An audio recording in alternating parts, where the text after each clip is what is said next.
Hi everyone, myself Akshita. Today we discuss about the process of oogenesis. Now let's This start. is the process of oogenesis. Now, what is oogenesis? The formation of ovum is called oogenesis. जैसे कि हमने spermatogenesis के अंदर process पढ़ी थी कि जब sperms का फॉर्मेशन होता है उस प्रोसेस को हम बोलते हैं स्पर्मेटोजेनेसिस। वैसे ही जब ओवम का फॉर्मेशन हो रहा है या हम प्लूरल में बोलें ओवा का, तो उन प्रोसेस को बोलते हैं हम oogenesis। अभी जो oogenesis की प्रोसेस होती है ये कहाँ पे होती है? ओवरी के अंदर होती है, ओवरी में कंसीडर होती है ये प्रोसेस। अब oogenesis प्रोसेस में क्या होता है कि जब ये प्रोसेस स्टार्ट होती है एट एम्ब्रियोनिक फेस, यानी कि एम्ब्रियोनिक फेस में ये स्टार्ट हो जाती है, बट ये थोड़े टाइम के बाद क्या होती है? स्टॉप हो जाती है। और जब फीमेल के अंदर प्यूबर्टी स्टार्ट होती है, प्यूबर्टी होती है, तब क्या होती है? ये कंटिन्यूसली रहती है मेनोपॉज तक। ओके, बट एम्ब्रियोनिक फेज के बाद ये जो स्टेज होती है, प्रोसेस होती है, रुक जाती है और स्टार्ट होती है आफ्टर प्यूबर्टी।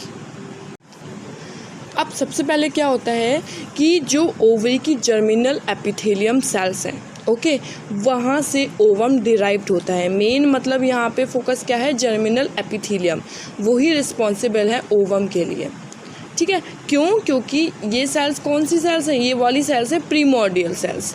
जब आपको याद होगा कि आपने टीयर्स ऑफ ओवरी पढ़ा था, स्ट्रक्चर ऑफ ओवरी में, तब आपने देखा था कि वहाँ पे छोटी छोटी सेल्स होती हैं, वो धीरे धीरे डेवलप होके क्या बना रही थी? ग्रेफिन फॉलिकल बना रही थी। ठीक है, वही ये सेल्स हैं प्रीमोर्डियल सेल्स, जो आगे मैच्योर होंगी।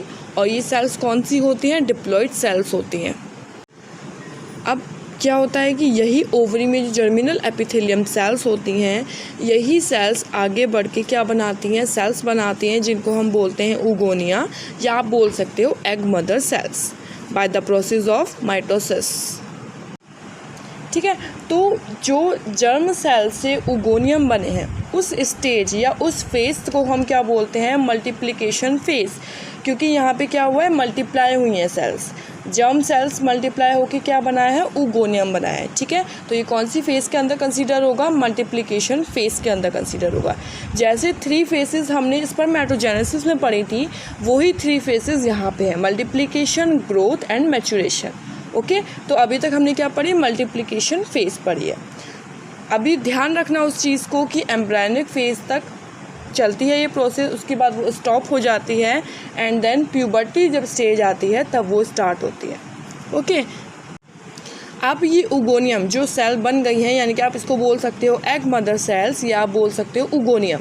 अब ये आगे डेवलप होकर क्या बनाएंगी? Primary oocytes। जैसे स्पर्मेटोजेनेसिस प्रोसेस के अंदर क्या बन रहा था? प्राइमरी स्पर्मेटोसाइट बन रहे थे, वैसे ही oogoनियम डेवलप होके क्या बनाएंगे?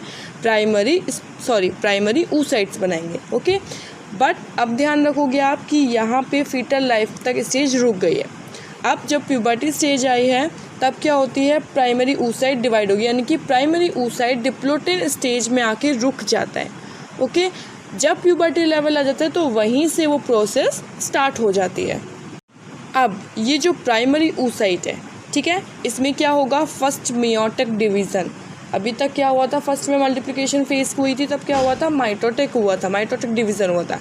यहाँ पे क्या होता है? फर्स्ट मेयोटिक डिवीज़न होगा जब एक सेल 2 में डिवाइड हो गई। बट यहाँ पे क्या है? 2 सेल्स इक्वल नहीं है, एक लार्जर है, एक स्मॉल है। वहाँ पे केवल सिंगल बन रहे थे, प्राइमरी स्पर्मेटोसाइट से सेकेंडरी स्पर्मेटोसाइट बन रहा था।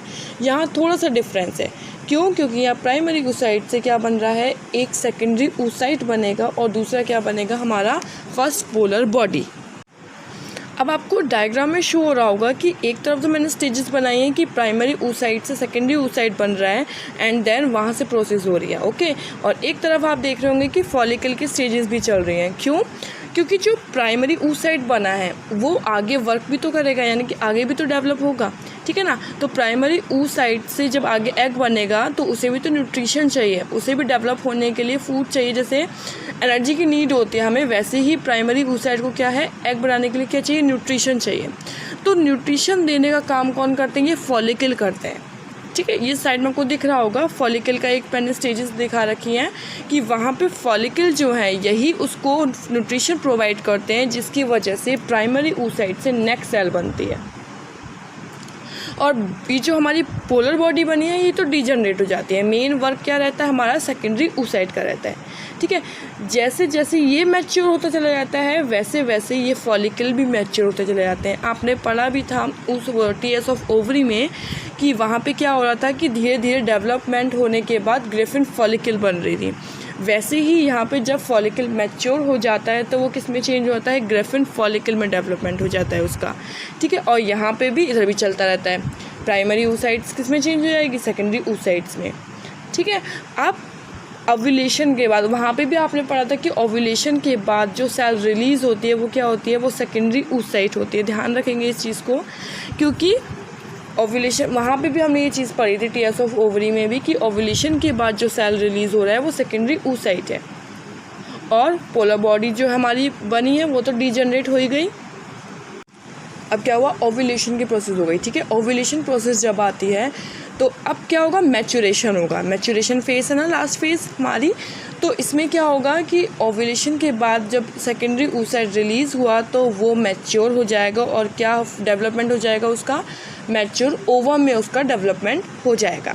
अब बात रही फॉलिकल की, तो फॉलिकल आपने पहले भी पढ़ा था कि जब ग्रिफिन फॉलिकल आगे आफ्टर ओव्यूलेशन होता है तो वहाँ से ओव्यूलेशन के बाद क्या होती है, सेल निकल गई, ठीक है। और बचा जो हमारा रिमेनिंग ग्रिफिन फॉलिकल वो क्या है, हमारा कॉर्पस ल्यूटेम में चेंज हो जाता है। ये चीज़ आपने वहाँ पे भी पढ़ी थी। यहाँ पे भी जो ग्रिफिन फॉलिकल हमारा रह गया, रिमेनिंग ग्रिफिन फॉलिकल है, वो क्या बना देगा, कॉर्पस ल्यूटेम बना देगा और सेकेंडरी oocyte क्या होगा, वहाँ से निकल जाएगा। ओके, तो ये थी हमारी oogenesis की प्रोसेस।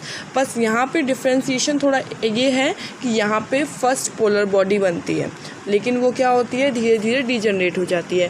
पर स्पर्मेटोजेनेसिस की प्रोसेस में पोलर बॉडी नहीं बनती है। Okay, Thanks for watching. If you like my video, please subscribe my channel.